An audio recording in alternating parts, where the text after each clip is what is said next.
7 straight wins for the Phoenix Suns and an incredible late game performance from Devin Booker and Co. at MSG in New York City to cap off a wonderful week of Suns basketball. On today's episode of Locked On Suns, we'll break down the win over the New York Knicks, why it was so special, and who stepped up. Let's go. You are Locked On Suns, your daily Phoenix Suns podcast.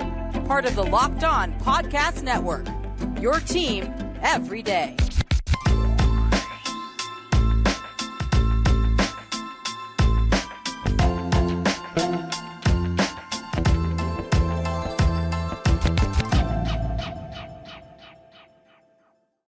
We are back. This is Locked On Phoenix Suns. We're part of the Locked On Podcast Network. I'm your host, Brendon Kleen, a credentialed media member covering the Suns for the past 7 seasons, a writer at Suns.com, and the host of the Just Basketball Show wherever you get your podcasts. A big thank you for making Locked On Suns your first listen to close out your weekend, to start your Monday off.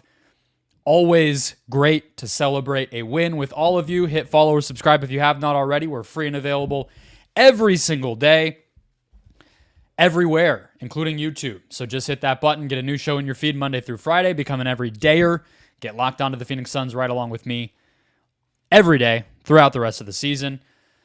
Today's show is brought to you by Prize Picks, the easiest and most exciting way to play daily fantasy sports. Go to prizepicks.com/LockedOnNBA. Use the code LockedOnNBA when you make your first deposit to get a deposit match up to $100. Double your money up to $100, courtesy of Prize Picks with that promo code LockedOnNBA. Brandon Dueñas is joining us as he does every single Monday. We have a game to talk about, though, unlike some Sundays, and the Suns won this one, which makes it even better. 116-113 over the New York Knicks. They are now in a tie, but sort of not, because the Nuggets are playing right now for third place in the Western Conference. They are on a 7-game win streak. They are 8-2 in their last 10 games. And Brandon, we have to start with the moment of the game, and this one is not hard to find. Devin Booker hitting, to me, and you just tell me off the top, one of the better game winners of his career, just when you think about the level of difficulty, how that game was wrapping up, and what was there around him, which was not a lot tonight with all the injuries. Absolutely. I think that's one of my favorites, just in terms of, like you said, he was struggling a little bit from the field. It was the first 3 he made. It's not like he was coming in like with hot shooting and had that confidence rolling. He just kind of always has that confidence to take that big shot. So degree of difficulty situation without Durant, I thought the Knicks did a great job of really bothering him all game long, which is a lot easier to do when you don't have Durant and Beal and Allen out there. And so credit to them, but overall, I think that has to be up there as one of the best game winners he's hit, and he's hit quite a few. So it's not like we're picking from just a couple. Like there's, add that to the highlight reel. It's just another one of those special shots. Well, you just knew, and he knew, the minute that the clock got around 9-8 seconds, they were going to send a double, and that the ball was going to get off of him, and to get it back confidently. Be prepared and comfortable taking the shot that was going to be there, which I'm sure he knew before they even inbounded was going to be that type of shot. That's just something else like he didn't force it inside. Like they didn't even need a 3, right? It's not like they were down 2 here and trying to go for the win or down 3 trying to get the tie. He just knew, like, that's what I'm going to have to take. And somebody compared it to the Dallas one that he hit, I think, Chris Paul's first season. That was very different because Chris Paul had the ball in his hands in that moment, and then Book came off of some sort of screen, or maybe Book inbounded it and came back inbounds. I can't remember the exact setup there, and it was a play that the Clippers used to run for J.J. Redick, but Book was playing off ball in that moment. Like, he was kind of taking advantage of the defensive pressure on Chris to get what was open. This was just staring down the defense and saying, like, you can't stop me. Like, you're going to send help. You're going to put Mitchell Robinson in my face, and I'm going to hit the shot anyway. Yeah, for sure. And I was kind of shocked he even got a shot off. I thought the Knicks were going to send everything, and they did at first. Like you said, they sent 2 to him, and he was able to get the ball back and stepped into a very tough shot that I think they'd probably live with. But knowing Thibs, you would think they would do everything in their power just to make him pass it and let anyone else take that shot, especially since they're tied. Like you said, they didn't need a three. So I thought, it really didn't matter what Book was seeing defensively. He knew he was just, once he took that first dribble to the right, he knew he was going to get a shot up. I think everyone in the Garden knew he was going to get that shot up. And to see it it almost felt like it was in slow motion when it was in the air and it just drops through. It was just one of those cold-blooded moments that we've come to know from Book. What were your thoughts when that Brunson 3 was in the air? I thought the very end. I 100% thought I was in it. Taking me back to that, the DeMarcus Cousins, Tim Duncan bank shot days, just where, just being a Suns fan, you expect those shots to go in. But I was very happy we did not have overtime. It's been a long weekend. Yeah. Just get the win, get out of there. Let's keep the win streak going. 7 in a row. Well, so I thought at first, I was like, they're going to call Gordon for a foul right here. Like if he even grazes him, they're going to call it. And luckily Gordon had his hand. He's like, I don't need to contest this. You're going to launch a 30-footer. If it goes in, it goes in, but I'm not touching you. And that was the smart move there. And then it almost went in, but he had a turn too. The way he had a turn was the opposite of what a shooter likes to turn, especially lefty. He turned to the opposite way. So that would have been a higher degree rotating to his right. Difficulty. Yeah. That would have been a higher degree of difficulty than Books, honestly, and almost went in. So that was incredible. And longer. Yeah. It shows how strong he is too. Yeah, exactly. And he had made that mid-range shot that Nurkic wasn't sure if he wanted to contest right before that. So let's just kind of roll through the rest of crunch time here. Starting around 3 minutes, Gordon made a bucket there to extend the Suns' lead to 4. And then you and I were joking right before we logged on that nobody scored for the next minute and a half until Randle got a dunk. But you had a Randle miss there. I think that might have been the Randle miss that he probably got fouled on. You had a bunch of Hacka Mitch Robinson going on here. You had a Booker missed rainbow shot over Mitchell Robinson, a Goodwin take foul somehow on Mitchell Robinson, and then you had Booker blocking quickly, and then Booker losing the ball that quickly stole out of bounds to, I believe, over on the right baseline. So it felt like this game was potentially just going to be a classic Knicks win. Like it was like, okay, they weathered the storm of the Robinson stuff. Their guys are in a better groove, probably you would say, than Booker, and they're just going to somehow survive in this game. And for Booker to kind of overcome all of that by getting to the free throw line once and then making that 3 felt even more impressive to me. Again, just with how that game was kind of going, that he was unfazed by all that weirdness and fouls and physicality and everything. He's like, I got this. No problem. Yeah, that's 100% the type of game the Knicks love to play in. They love to make it chaotic. They like to make it physical. They fight back from large deficits, and all their players are either left-handed or went to Villanova and just get downhill. And the way Randle was just driving was, he had an incredible second half. Him and Brunson are just tough to stop when they're getting downhill like that. And I thought the Suns did a good job of answering those knockout punches. Gordon was huge early on. We'll get more into that later. And then obviously the role players, Little and Goodwin, major shout out to them. They do not win this game without those two. So I just thought it was a collective effort. And, we'll talk about the Book shot, but really, like, we're not there without those guys. Absolutely. All right. Let's jump into our big takeaways from the game. Probably get into Gordon as well as some of these young forwards. And I have a take that might make people a little bit, not a take, but a observation from this game. And I'm going to go down memory lane a little bit. It might not make people super happy, but the moral of the story is positive in this case. So you're going to have to bear with me. We'll get into all that next. First, today's show brought to you by Prize Picks.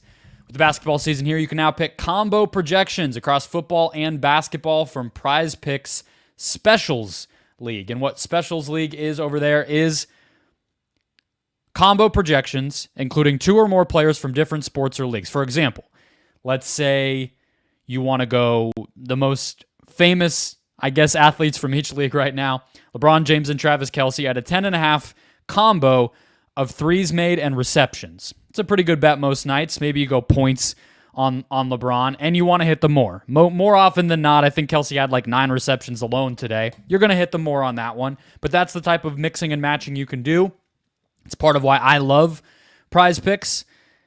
They offer quick withdrawals, easy gameplay, an enormous selection of players and stat types in addition to those one-off games, and that's all that makes Prize Picks the #1 daily fantasy sports app. They also offer weekly promotions and a reboot policy, so if there's injuries, you have a little bit of insurance. It's catered to people who hate the normal way that daily fantasy sports is done and wanted something different. So go to prizepicks.com/LockedOnNBA, take advantage of it. Use the code LockedOnNBA to get a first deposit match up to $100. That means if you put $100 in, Prize Picks matches that. Now you have $200 in your account to play with. Prize Picks, daily fantasy sports made easy. All right, Brandon, let's keep it rolling. I will give the floor to you for our first big takeaway from the Suns' 116-113 victory over the New York Knicks. Eric Gordon, his heart is still in Phoenix, and he's showing it. He's putting it on the line. I mean, the dude's playing almost 32 minutes a game this season. Like, his minutes have gone up exponentially like the last week or two. So get this man some rest. I mean, it's out of necessity, especially with Allen dealing with the illness today and being shorthanded without Durant, and then previously without Booker. So it's been a pretty heavy workload on him this season. But I thought the hot start offensively for him was huge. Kind of offset Booker's slow start offensively and really gave him some breathing room, and just his ability to shoot from like 30 plus feet. So comfort, just without any like hesitation, just some of those that he was making, I'm like, why would you ever guard somebody out there? Like, you just have to live with that if you're a defense. You can't put a defender all the way that far from the basket. You're just taking him out of the play, but he can make those. It's so effortless too. Like, it doesn't even look like he's trying. Like, it looks like there's almost no lift on his shot. It's just like slings out of his hand and just drops it in net, and you're just like, okay. So I thought he was incredible. That really was what helped them offensively get off to that huge start, and they needed it because Booker had an off shooting night. So I think Gordon definitely is my first major takeaway. Just shout out to the vet.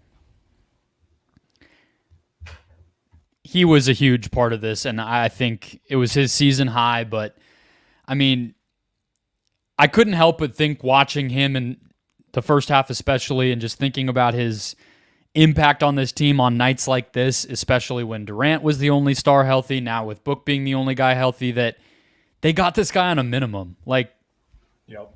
I mean, I know that doesn't really matter anymore. Like, the rosters are set, playoff seeding, championship odds don't care how much each player on the team is making, but just to keep that into perspective, that he could have gone elsewhere.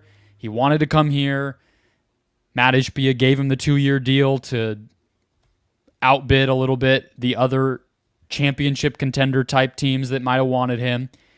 And he's more like, I don't know, 538 doesn't exist anymore with their calculator of how much a player is producing and how much that's worth. They used to have that little tool you could mess around with. I'd love to see what Gordon is on that right now, because, I mean, you're probably talking mid-level money, if not more, and they're paying him like $3 million.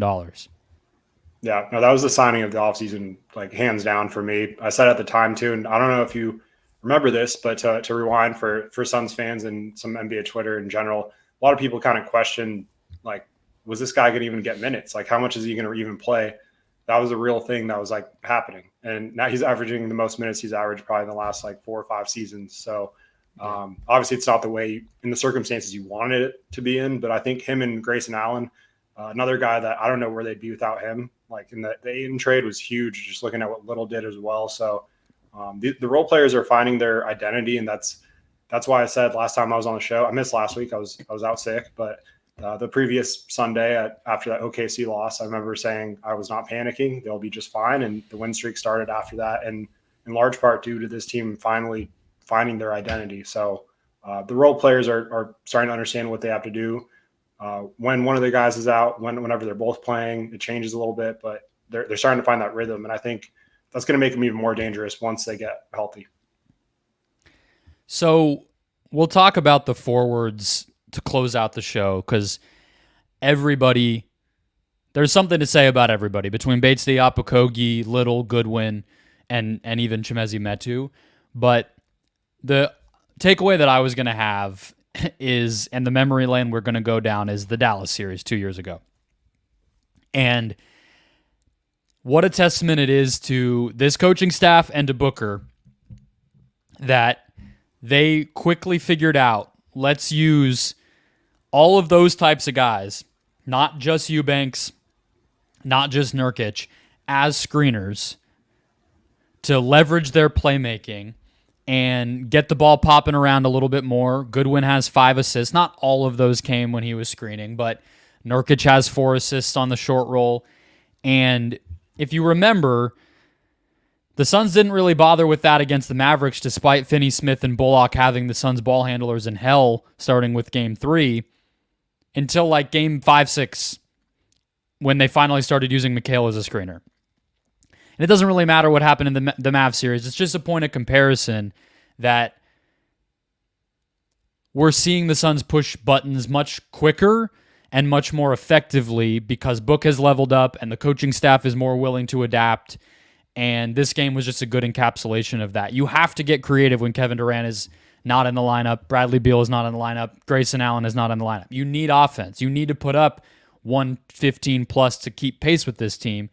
You got to get creative with it. And I like that they did that, and it worked. And you were able to survive a 10 of 25 game from Booker. He didn't turn the ball over. He got the ball where it needed to be, and everyone else executed and made shots off of that. The roster probably deserves a shout out too, to be better than it was in that Dallas series in terms of 6 through 10 at least.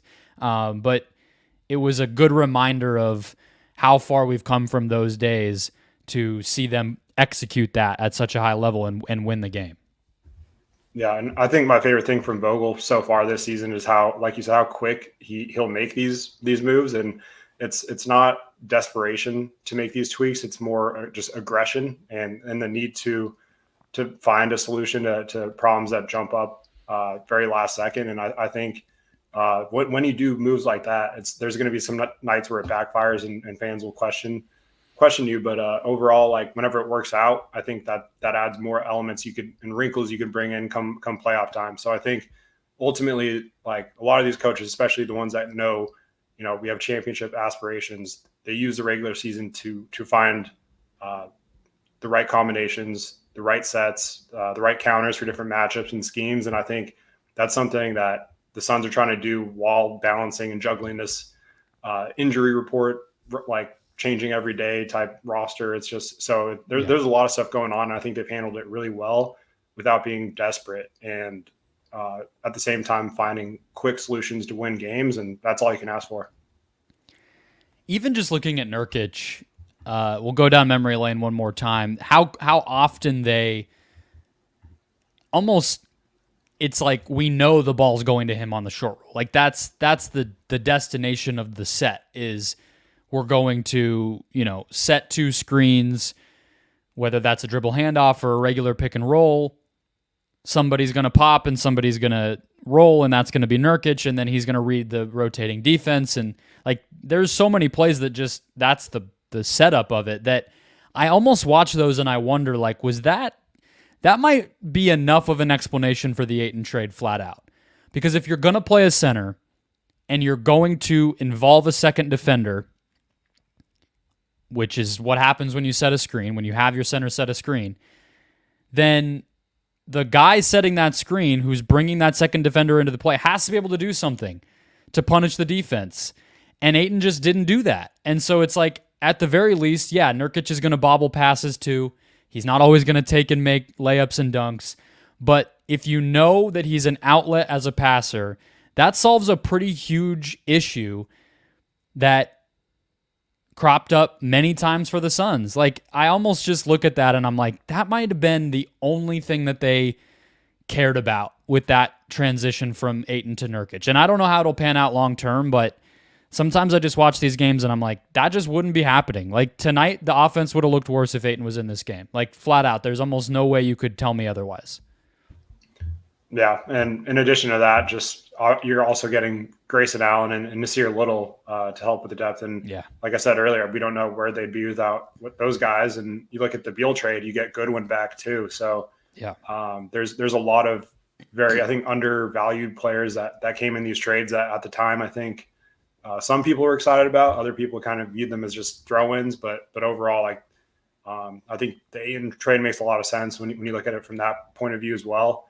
And then you factor in the passing, it makes the offense flow a lot better. There's not as many dead ends. It feels like it's always, even when the offense looks ugly, at least the ball is flowing, if that makes sense, because there'd be times where it was more stagnant and ugly last season. And that's not just DeAndre's fault. It was kind of a personnel thing last year too, I think, across the board, where they just didn't have a ton of creation. And I think the combination of passing and creation and floor spacing is just, it's been night and day. So I just really can't wait to see it all come together.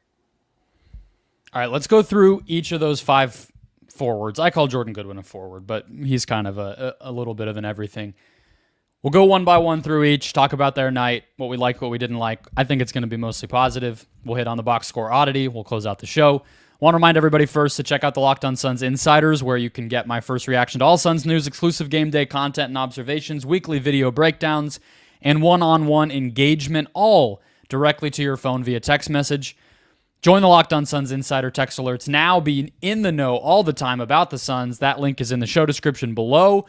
You can also visit subtext.com, join subtext.com, I should say, /LockedOnSuns, join subtext.com /LockedOnSuns.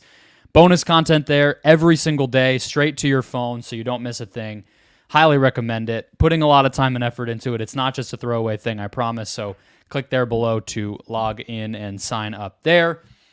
Let's get to the forwards and the box score oddity next. First, today's show brought to you by FanDuel. As the weather gets colder, the NFL offers stay hot at FanDuel. Right now, new customers can get $150 in bonus bets with any winning $5 moneyline bet. That's $150 straight to your account if your team wins. If you've been thinking about joining FanDuel, there's no better time to get in on the action.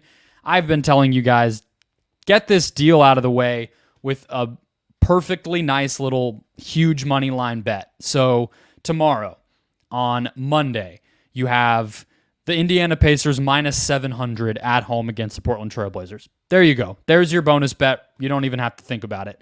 Beyond that, there's NBA Finals odds. The Phoenix Suns are plus 650. If that feels nice to you, the Nuggets are plus 440. If that feels imbalanced, maybe pepper a little bit on the Suns. They're on a win streak. Might go down from there. Plus much more over at FanDuel. Spreads, player props, over-unders, all that good stuff. Visit FanDuel.com /LockedOn. Kick off the NFL season. FanDuel, official partner of the NFL. All right, Brandon, let's close it out here.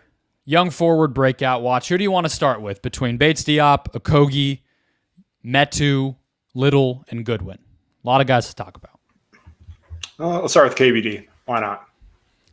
I think that this was the best Bates Diop, the best bad stat line game that I've seen from a Sun maybe this year, and a decently solid Bates Diop performance. I really just think on his shots and some of the situations he was put in, he just got a bad bounce, and I liked the way that he continued to fight against Randle, and I think Frank Vogel did too, because he kept him in there. You could have seen an adjustment, and Vogel said, no, I mean, the process is fine. If Randle's going to take one-footed fall-away jumpers from mid-range and make them, we'll live with that. And I thought Bates Diop did a good job staying engaged that way. So, +0, 3 of 11 from the field. Like, none of that looks great, but I thought he played pretty solid, all things considered. Yeah, no, that's exactly what I wanted to start with him, too, is because I think he had one of those misleading box score nights where you see that and you think, like, meh. But, like, overall, I thought the effort was there. The rebounding stood out, too, his activity. And I'm fine with him shooting. Like, if you have a rough shooting night and you're getting good looks, like, keep shooting the ball. That's something like with someone like Okogie, where we've seen him reluctant to shoot it at times, where it's like, you got to shoot that shot. And so even though he went 0 for 5 from 3, I'll still take that because they need him to hit those shots. And I think he has the ability to. So just keep shooting, play hard defensively, and grab the rebounds, and you'll find yourself a role in this team. So couldn't agree more. We saw Cam Johnson straight up get injured trying to guard Julius Randle, right? Like, it's not easy. And Bates Diop is not any, I mean, I think he's probably lighter than Cam. I think they're about the same height. So to just deal with that punishment and hang in there and still play him tight and contest and everything else. Like, I don't have an issue with it at all. And let's just go to Okogie, because I think that's a good way to put it. I mean, I think with Okogie, it's almost like either fully don't shoot it or fully do shoot it. Like, I'm fine if he doesn't shoot it, and I know Frank Vogel and the coaching staff are kind of in his ear saying you don't always have to. Get to the free throw line. Attack a closeout and make the right pass. Attack the closeout and get to the basket. To me, the big issue, and I think Bates Diop actually can suffer from the same thing, and tonight even just taking 5 threes, like that's what you want to see. I think the big issue with Okogie that we're seeing even somebody like Goodwin excel at, or obviously these bigger guys that Okogie doesn't do well, is he doesn't finish at the basket well. That's always been the underrated part of why Okogie doesn't survive in some of these games offensively, is even when he gets to the basket, he doesn't finish. He doesn't make layups. He doesn't execute dunks. He just sort of throws up errant shots, and then you end up with an 0 of 5 night. And I believe his 2 misses from 2-point range were both in the paint. Like, that's just a killer. So to me, that's what you kind of see go wrong for him offensively a lot. Plus, he just didn't guard Brunson well enough. Yeah, this felt like it was going to be one of those games that he was going to be needed to play 30-plus minutes, right? Like, heading into it, just due to the fact they're down Durant. You need someone to cover Brunson, and he seemed like the solution. But when you start 0 for 5 and you're just not confident offensively, it's tough to keep yourself out there. So I feel like he kind of played himself out of this one, and you combine that with how great Goodwin looked. I think it was kind of a no-brainer to close it out with the way Vogel did. But yeah, I thought it was a rough night for Okogie, forgettable one. But there's just going to be nights like this for him, so can't look into it too much. Yeah, I should clarify. Goodwin is not finishing well this year so far either. He's 10 of 21 at the rim, but I think they trust him more as a passer. They both can get to the free throw line from time to time, and obviously Goodwin can make his threes. Let's just jump to him. What did you think of? They really used him as a forward tonight. We talked about him as a screener. He also hit the offensive glass and had some decent moments against Brunson as well. I mean, Brunson was 15 to 25. I'm not going to pretend like anyone locked him down, but what did you think of Goodwin? He was great. I honestly think he won them the game in this key stretch where there's 8:10 remaining. It was the Suns were up by 3. Booker was on the bench. I think it was 100 to like 97, and they needed to win those minutes or at least stay afloat while Book was resting. And Goodwin hits a huge 3. The very next possession, he gets a tip in and for an easy bucket. And those 5 points to me were critical. They came at a huge moment where the momentum really could have shifted, and Booker could have had to come back in the game a little bit sooner than they wanted him to. So to me, that stretch right there, like you look back at that, and I put a little note down as it was happening. I was like, if they win this game, it's this stretch right here from Goodwin that really put them in position to win it. So it's no longer the Bradley Beal trade. It is the Jordan Goodwin trade. Sorry, everyone. But yeah, he was great. 5 assists, 0 turnovers too. And against a team that plays as physical as New York does, crashing the glass, like the Suns as a team, entering tonight, the Knicks were the number 1 ranked rebounding team in the league, and the Suns out rebounded them by 9. And a lot of it had to do with Goodwin, Little, Bates Diop, Eubanks just crashing the glass. And that goes back to their identity. It seems like they're trying to build that, nonstop, aggressive, Energizer Bunny type rebounding and hustle. So to me, it starts with Goodwin and Okogie. Like their energy is infectious, and you could throw Little in that group too now. So I just love the energy they bring on and nights they need it the most too. Yeah, I tweeted this during the game. You can tell that the message is getting through from Vogel and the coaching staff that if you are going to get minutes or keep minutes when you get your opportunity, it's going to be because you defend, and not just run around showing, your, big boy energy, but execute, make impactful plays, don't make mistakes on defense, and keep your head up. That's why I wanted to emphasize what Bates Diop did, is like, people are going to look at Randle going off in that second half and Bates Diop not making shots and be like, yeah, well, he probably should, lose minutes when Durant gets back and everything. It's like, not really. I think he actually, I feel like Vogel will probably have good things to say for the most part about that performance. And the other guys, you can see it rubbing off the same way. Let's hit Little next, since you mentioned him. He's probably the biggest example of what I just said. He's been able to earn minutes because early in the season, I know it's going to sound crazy or people are just going to think I'm nitpicking. I don't think he was playing intelligent defense early in the season and in the preseason. He was making mistakes, contesting and rotating on the backside and just overcommitting to stuff. He was losing his man. He was losing cuts. Way fewer of those recently, and it shows. And then you can get those impact plays from him where he's going coast to coast, or he has 2 blocks in this game. Obviously, the threes help. So, he's the poster child. If anyone in that deep bench is looking at I want to get out there, I want to get my minutes, watch what Nassir Little has done, I think, and you'll prosper. Yeah, for sure. And I think coming back from that injury he was dealing with in camp, and conditioning was probably a factor too, and learning a new system, and probably trying to do a little bit too much early on. Yeah, sometimes definitely. You just got to let the game slow down, let it come to you, and let your role kind of shine through your talent. And I think he's too talented not to figure out a way to carve out a role in this team. And he's proven that the last few games. So I think as long as he continues, and I've never seen someone raise up as almost effortlessly as he does off 2 feet for dunks, that he'll just get up and just throw it down on people without any momentum. At his size, he's 6'5", he's a pretty long wingspan, but or rebounds too, honestly. Some of the contested rebounds that he just gobbles up, it's where was he when the ball went up? I didn't even see him. Now he's just over the top of 3 guys, just grabbing it out of thin air. Yeah, he's not as tall as you would think. You're right. He looks 6'9", but he's not. Exactly. That's the best way to put it. And I know a lot of Blazers fans were super, at least at points of last season, I remember seeing some of the hype train on Little and saying, extend this man, all this stuff. So he's definitely shown some flashes. It's not like this is coming out of nowhere by any means. And I think it just goes back to what I said earlier. Him and Allen were a huge part of that Ayton deal, along with Nurkic, to really build out the back end of their bench and solidify it, in my opinion. Because I think the Gordon signing was huge. It kind of happened after everything else settled in. We saw Payne on the roster at the time, so there's a lot of weird stuff happening. But once I thought once they got Allen and Little, that really gave them the depth that they truly needed. And we've had to use an alarming rate early on. Hopefully it settles down a little bit here in the second half of the season, but it's been good returns from Little so far after a slow start, for sure.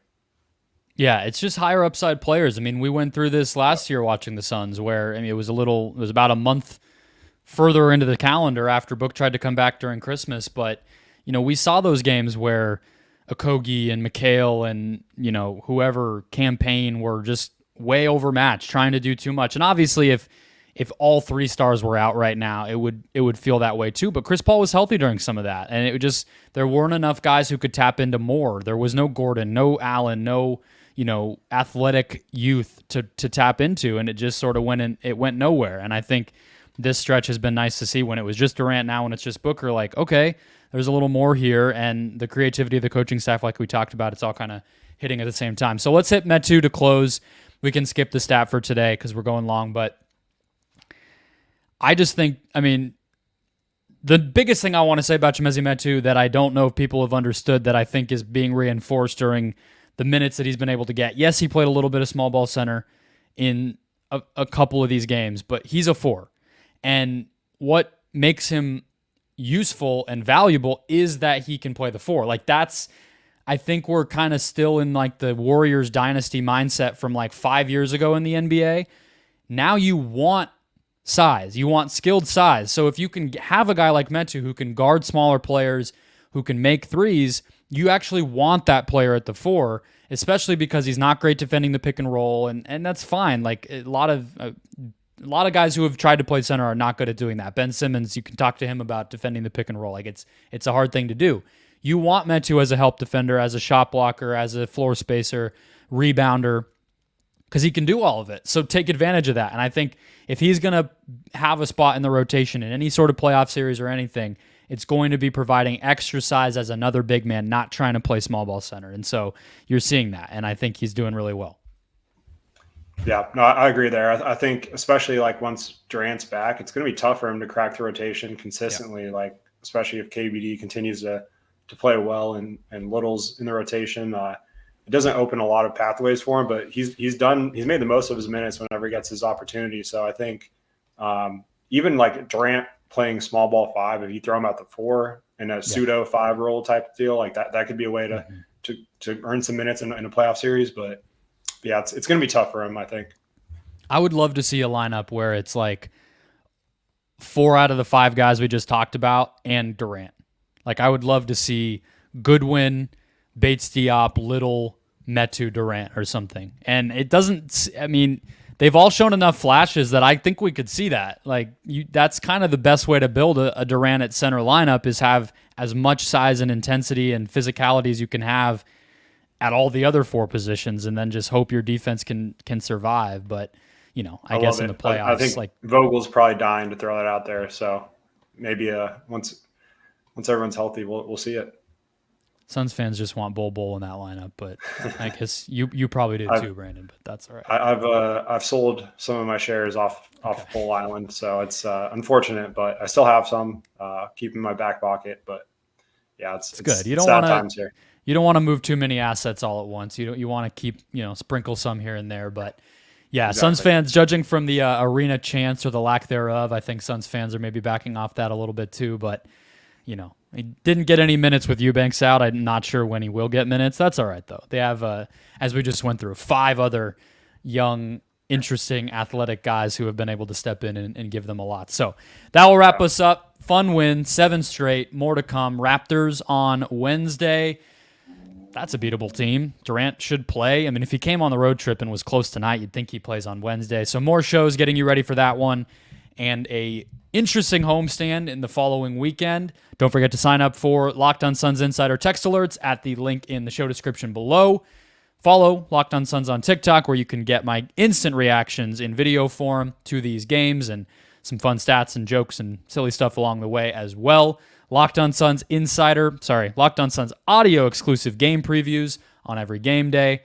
See, I have like a minute to plug all the extra content. That means you should probably take advantage of it. We'll talk to you guys next time.